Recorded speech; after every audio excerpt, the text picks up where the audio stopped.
حبیب کبریا تم ہو. پہنائیں گے، جنت کا کھانا اس کو کھلایا جائے گا، اور اسی طریقے سے جنت کے مشروبات سے یہ شخص لطف اور اندوز ہوگا. تو اس لیے ہم سب کو چاہیے کہ ہم ان تمام باتوں پر عمل کریں. یہ اگرچہ چھوٹی چھوٹی باتیں ہیں، لیکن اللہ کے نبی صلی اللہ علیہ وسلم کا ارشاد ہے کہ ایسا شخص کے لیے جنت کے اندر اس کا اعزاز اور اکرام کیا جائے گا.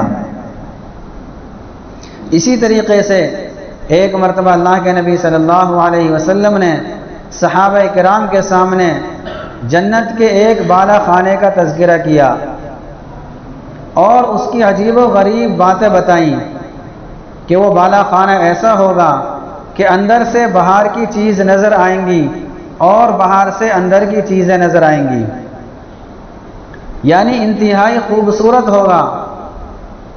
اور ایسا بالا خانہ ہوگا کہ جو شخص اس کو دیکھ لے گا وہ ساری نعمتوں کو بھول جائے گا. کسی صحابی نے اللہ کے نبی صلی اللہ علیہ وسلم سے عرض کر لیا اور معلوم کر لیا کہ اللہ کے نبی، یہ بالا خانہ کس کے لیے ہوگا؟ یعنی کون شخص اس بالا خانے کا مستحق ہوگا، اور کون وہ خوش نصیب ہوگا جس کو اللہ تعالیٰ اتنا عجیب و غریب اور اتنا اعلیٰ قسم کا بالا خانہ عطا فرمائیں گے. اللہ کے نبی صلی اللہ علیہ وسلم نے ارشاد فرمایا، من اطاب الکلام، کہ جو شخص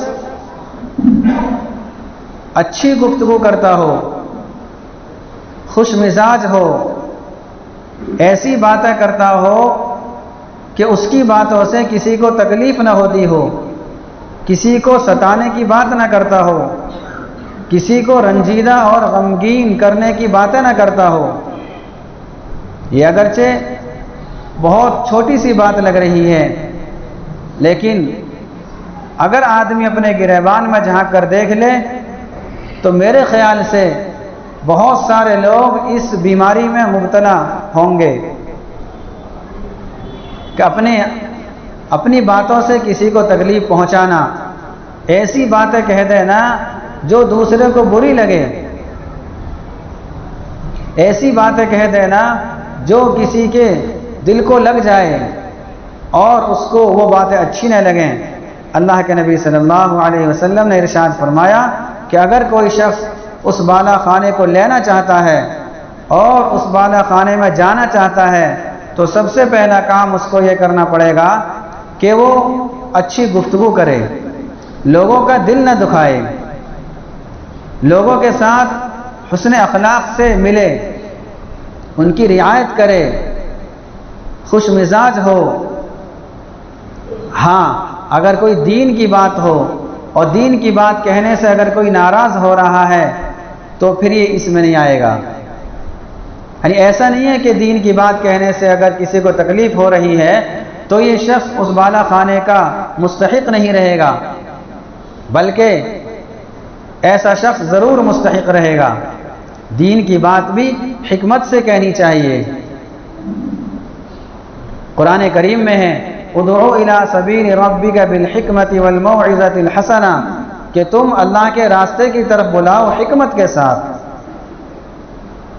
حکمت یہی ہے کہ موقع محل دیکھ لیا جائے اور مقتضائے حال کی رعایت کی جائے کہ حالات کا تقاضا کیا ہے اور حالات کے اور ماحول کیسا ہے، اس کے اعتبار سے دین کی بات پیش کی جانی چاہیے.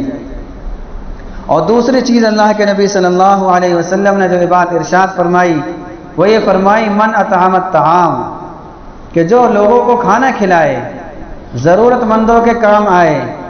اگر کوئی شخص اپنی عادت یہ بنا لیتا ہے تو اللہ کے نبی صلی اللہ علیہ وسلم نے ارشاد فرمایا یہ بھی بالا خانے کا مستحق ہو جائے گا. اور تیسری چیز جو ارشاد فرمائی وہ یہ ارشاد فرمائی وَأَدَامَ الصِّيَامِ، کہ کثرت سے روزے رکھتا ہو.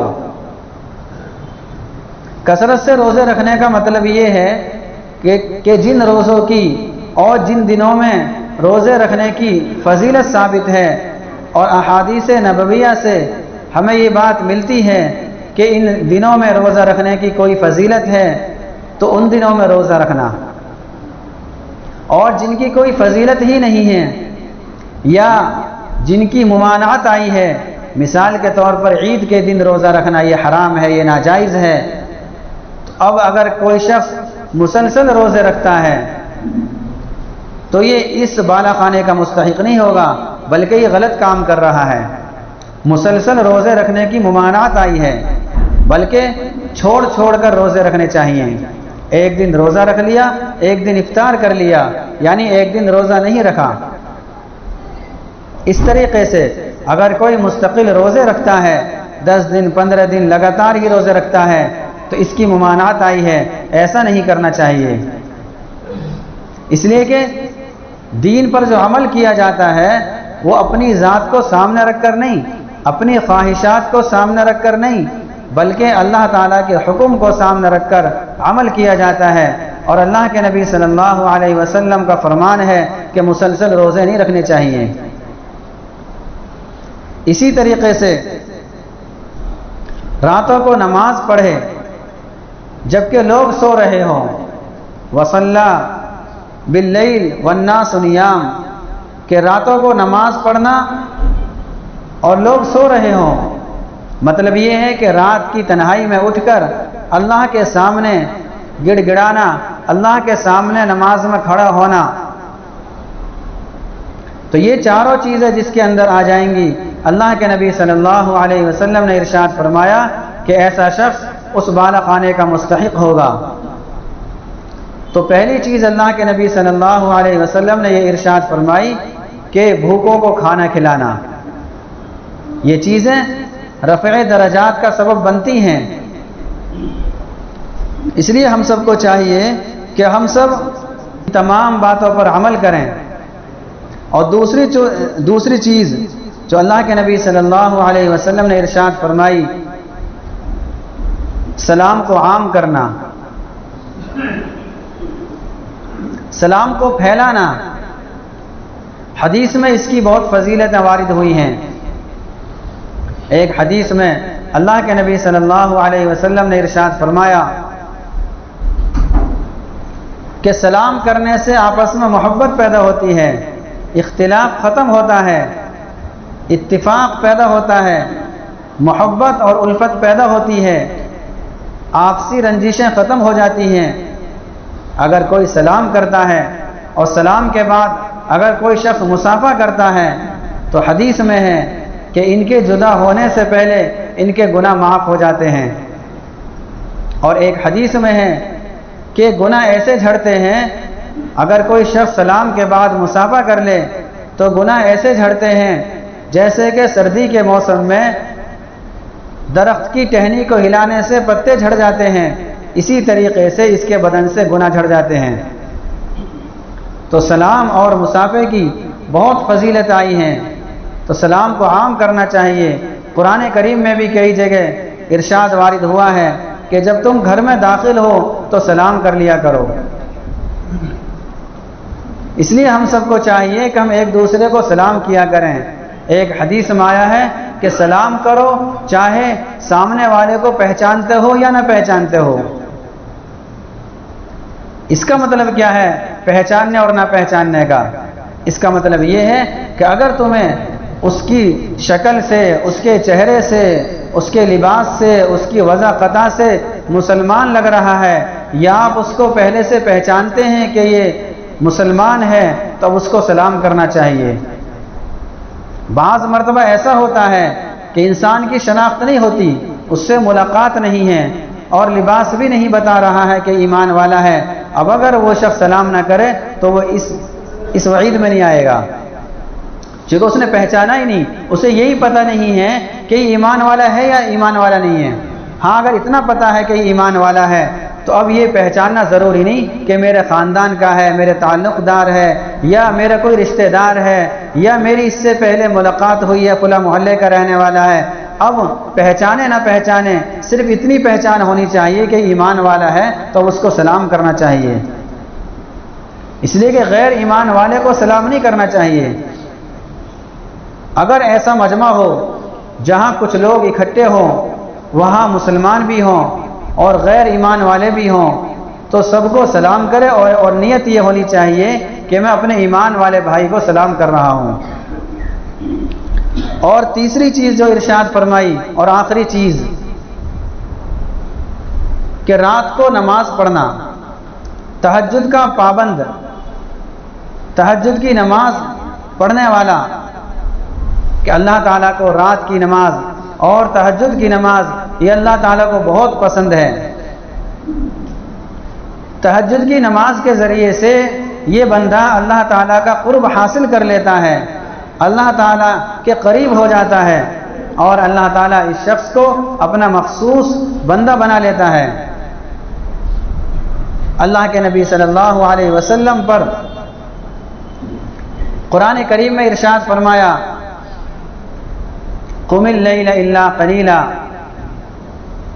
کہ آپ رات میں نماز پڑھا کریں، یعنی زیادہ وقت آپ نماز میں لگائیں۔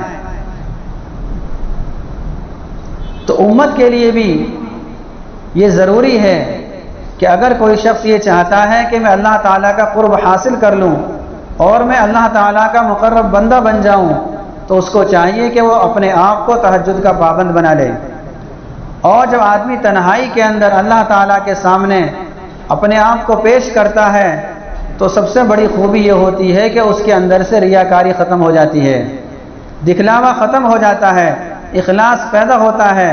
جب وہ اخلاص کے ساتھ اپنی درخواست اللہ تعالیٰ کے سامنے پیش کرے گا تو اللہ تعالیٰ اس کی دعا کو رد نہیں کرے گا، چونکہ اللہ تعالیٰ نے اس کو اپنا محبوب بندہ بنا لیا، اللہ تعالیٰ نے اس کو اپنا قریب بندہ بنا لیا، تو اللہ تعالیٰ اس کی ساری باتوں کو قبول کرے گا اور ساری باتیں مانے گا۔ لیکن ضرورت ہے اس بات کی کہ ہم اس کے لیے ہمت کریں اور ہم اس کے لیے اپنے آپ کو کھڑا کریں۔ تو اللہ کے نبی صلی اللہ علیہ وسلم نے 3 چیزیں ارشاد فرمائی جو رفع درجات کا سبب بنتی ہیں۔ ایک تو بھوکوں کو کھانا کھلانا، بھوکوں کو کھانا کھلانا، اور سلام کو عام کرنا، اور تہجد کی نماز کا اپنے آپ کو پابند بنانا۔ اللہ تعالیٰ مجھے بھی اور آپ سبھی حضرات کو ان تمام باتوں پر اخلاص کے ساتھ عمل کرنے کی توفیق نصیب فرمائے۔ آمین وآخر دعوانا الحمد للہ رب العالمین۔